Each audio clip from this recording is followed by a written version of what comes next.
नमस्कार दोस्तों, मैं फिर हाजिर हूँ अ कॉर्पोरेट मैन लेके कुछ किस्से कुछ कहानी सुनाने आपको अपनी ज़ुबानी। कुछ आप बीती कुछ आप पे बीती।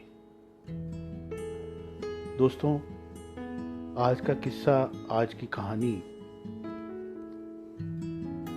उसका नाम है बिटर पंपकिन। ये कहानी शुरू होती है कि कुछ लोग इकट्ठे होके तीर्थ यात्रा पे जाने की एक योजना बनाते हैं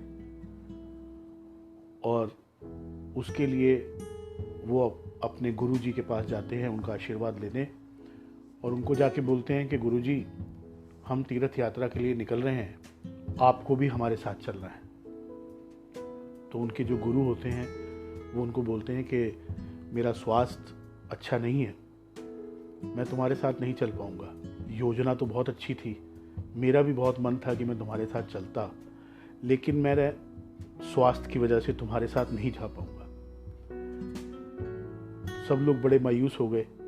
गुरु ने सबका चेहरा देखा और उनको बोला, अच्छा रुको, तुम ये समझना कि मैं तुम्हारे साथ ही हूँ। ये कहकर गुरुजी उठकर अपनी कुटिया में गए और जाकर वहां से एक कद्दू ले आए। कद्दू यानी पंपकिन। गुरुजी जानते थे ये पंपकिन कड़वा है, फिर भी उन्होंने अपने साथियों को वो कद्दू पकड़ाया और बोला, तुम समझो कि ये मेरा ही स्वरूप है, ये तुम्हारे साथ है तो मैं भी तुम्हारे साथ हूँ। तुम इसको सदैव अपने साथ रखना, जहाँ भी जाओ इसे भी साथ लेके जाना, जहाँ स्नान करो इसे भी स्नान कराना, जहाँ भोजन कराओ इसे भी कुछ भोजन करा देना। तो ये समझना कि मैं तुम्हारे साथ ही हूँ। ठीक है दोस्तों, अब तुम यात्रा के लिए निकलो। सब गुरुजी की आज्ञा मानकर उस कद्दू को हाथ में लिए वहाँ से यात्रा की ओर प्रस्थान किए और चल पड़े। सब जैसे ही आगे आगे चलते तो उनके साथ कद्दू भी उनके साथ था, और वही हुआ। जिस मंदिर में जाते वहाँ कद्दू को भी दर्शन करवाते, जिस गुरुद्वारे में जाते, जिस मस्जिद में जाते, जिस चर्च में जाते, नदी में स्नान करते तो कद्दू को भी स्नान कराते, खुद कुछ खाते तो थोड़ा बहुत कद्दू पे भी रख देते। यूं ही सिलसिला चलता रहा और उनकी यात्रा समापन पे आ गई। 10-15 दिन के बाद जब वो लौटे तो वो गुरुजी की कुटिया में आए। गुरुजी उनको देखकर बहुत खुश हुए और सब बड़े उत्साहित थे गुरुजी से मिलने के लिए। उन्होंने आते ही गुरुजी का आशीर्वाद लिया और उनके आगे वो कद्दू रख दिया और बोला, वहाँ ये हुआ, यात्रा में ये हुआ, अपने अपने किस्से बताने लग गए। गुरुजी ने बहुत शांत स्वभाव से उनको बोला, शांति रखिए, शांति रखिए। मैंने आपके भोजन की व्यवस्था कर रखी है, आप पहले भोजन करेंगे, हम वहाँ भोजन के साथ साथ आपके जो भी अनुभव हैं आपकी यात्रा के वो वहीं सुनेंगे। सब ने कहा, अरे वाह गुरुजी, आपने हमारे भोजन की व्यवस्था की है। गुरुजी ने कहा, हाँ, मैं तुम्हारा इंतज़ार ही कर रहा था कि तुम आओ, तो मैं तुम्हारे लिए, सबके लिए आज भोजन मैं बनाऊंगा। सब कुछ देर आराम करने के बाद खाने के कक्ष में पहुंचे। वहाँ ज़मीन पर बैठे और उनके आगे पत्तल बिछा दिए गए। खाना परोसना शुरू हुआ। जैसे ही सबने गुरुजी के बैठने के बाद खाना खाना शुरू किया तो उसमें जो कद्दू की सब्जी थी वो जिसने भी खाई उसके मुंह पे अटपटे से कड़वेपन के स्वाद आने लगे और सबके मुंह बनने लगे। पहले एक ने दूसरे को इशारे से कहा, यार कद्दू की सब्जी तो बहुत कड़वी है। किसी ने कानाफूसी की। ऐसे करते करते सब में बात घूमने लगी। एक ने उसमें से गुरुजी को बोल ही दिया, गुरुजी, ये कद्दू की सब्जी तो बहुत ही कड़वी बनी है, ये आपने चखी क्या? गुरुजी ने कहा, अच्छा, ये कद्दू की सब्जी कड़वी है क्या? उन्होंने कहा हाँ। सब ने बोला जी जी जी गुरुजी, जी जी, बहुत कड़वी है, बहुत कड़वी, खाई नहीं जा रही। गुरुजी बोले अरे ये तो वही कद्दू है जो तुम्हारे साथ गया था मेरे स्वरूप में, ये कैसे कड़वा हो सकता है? इतना 15 दिनों का तीर्थ करके आया, इतने मंदिर, मस्जिद, गुरुद्वारे, चर्च सब में घूम के आया, सबसे अच्छी नदियों के जल से नहाया, अभी भी कड़वा है, ऐसा क्यों? मैंने चखा नहीं, पर जो तुम बता रहे हो कड़वा है, और जब ये यहाँ से मैंने भेजा था तुम्हारे साथ तब भी कड़वा था, ये अब भी कड़वा है। सब बड़ी हैरानी से गुरुजी की तरफ देखने लगे और सोच में पड़ गए कि गुरुजी क्या कह रहे हैं। तब गुरुजी ने विस्तार से समझाया, ये जो कद्दू है मेरे भाइयों, ये हम सभी हैं, इसमें मेरा स्वरूप नहीं, तुम सबका स्वरूप भी है। मैं किसी धर्म के विरुद्ध बात नहीं करता, तुम मंदिर जाओ, मस्जिद जाओ, गुरुद्वारा जाओ, चर्च जाओ, कहीं भी जाओ, लेकिन अगर मन में कड़वाहट है, अंदर से ही तुम कड़वे हो, तो इसे 100 स्नान भी करवा लो, वो मीठा नहीं होगा।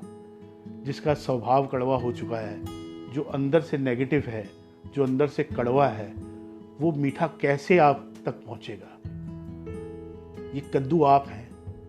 मैं नहीं कहता कि आप मंदिर ना जाएं, गुरुद्वारा ना जाएं, चर्च ना जाएं, किसी भी धार्मिक स्थल में जाएं, किसी भी प्रक्रिया को माने, लेकिन जो ईश्वर आपके अंदर है उसे आप छोड़ के बाहर इतना ढंगोसला करते हैं, इतना दुनियादारी को दिखाने के लिए, सबको दिखाने के लिए सब कुछ करते हैं। खुद को देखिए, पहले खुद को पहचानिए, आप कौन हैं। जब आप खुद को पहचानेंगे, आपकी आत्मा, आपकी अंतरात्मा वही परमात्मा है, वही आपको रास्ता दिखाएगी, वही बताएगी कि जब आप अंदर से मीठे हैं तो बाहर भी मीठा ही बोलेंगे, और आपके अंदर की पॉजिटिविटी बाहर भी छलकने लगेगी। किसी ने खूब कहा है दोस्तों, कर्म तेरे अच्छे हैं तो किस्मत तेरी दासी है, कर्म तेरे अच्छे हैं तो किस्मत तेरी दासी है, नीयत तेरी अच्छी है तो घर मथुरा और काशी है। दोस्तों, आज की ये कहानी चाहे छोटी सही, पर गुरु जी के कद्दू ने हम तक वो सीख पहुंचा दी कि अपने अंदर की कड़वाहट को दूर करने के लिए हमें अंदर से मीठा बनना पड़ेगा। बाहर जो मर्जी कर लीजिए, उससे कोई फर्क, कोई प्रभाव आपके ऊपर आने वाला नहीं है। जिस दिन आप अंदर से बदलना शुरू करेंगे, आपके सामने चीज़ें खुद ब खुद बदलनी शुरू हो जाएंगी। आपको आदर, सम्मान, सब कुछ मिलेगा, वो सब मिलेगा जो आपको चाहिए, लेकिन उसके लिए सब्र और अंतर यात्रा बहुत ज़रूरी है, और निरंतर चलते रहना, निरंतर चलते रहना, रुकना नहीं।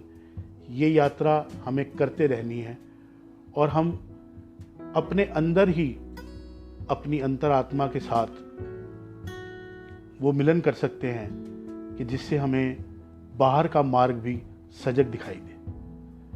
तो आज मैं आपको इस कहानी को यहीं छोड़ रहा हूँ, पूर्ण विराम दे रहा हूँ। आज की कहानी थी हमारी बिटर पंपकिन।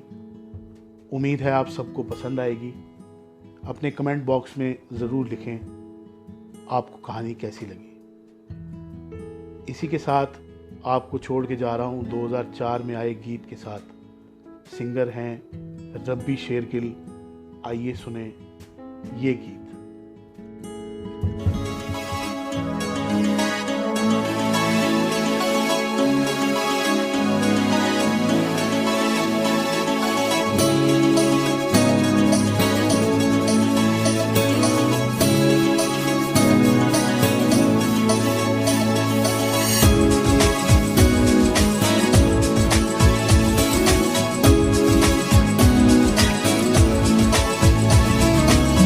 फुल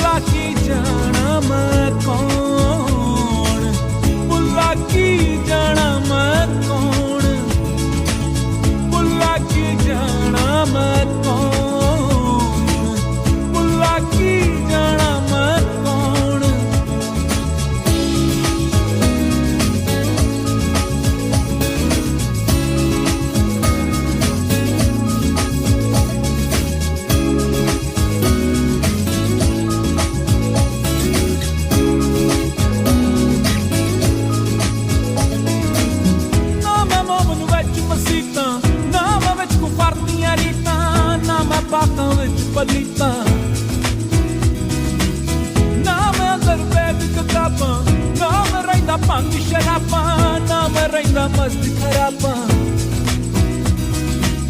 नाम शादी ना गम ना की नाम विच पलीती पाकी नाम अभिनव खाकी नाम आतश नाम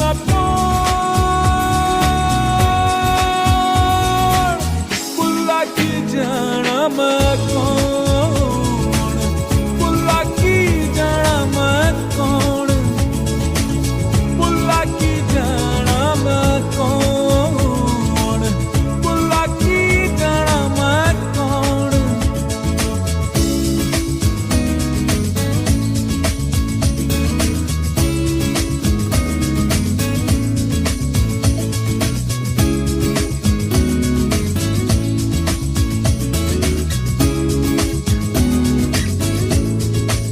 ना मैं अरबी ना लाहौरी ना मैं हिंदी शायर न गौरी ना हिंदू ना तुर्क पशौरी ना मैं पेट में तबदा पाया ना मैं आदम हब्बा जाया ना कोई अपना नाम तराया अब्बला कर आप न जाना ना कोई दूजा होर पछाना मैं तो ना कोई होर सियाना बुल्ला शाह खड़ा है कौन बुल्ला की जाना मैं कौन बुल्ला की जाना मैं कौन बुल्ला की जाना मैं कौन बुल्ला की जाना मैं कौन नाम मूसा ना फरौन नाम जागण ना विच सौन नाम आतश ना मैं कौन नाम रहिंदा विच नगाउण नाम बैठण ना विच पौण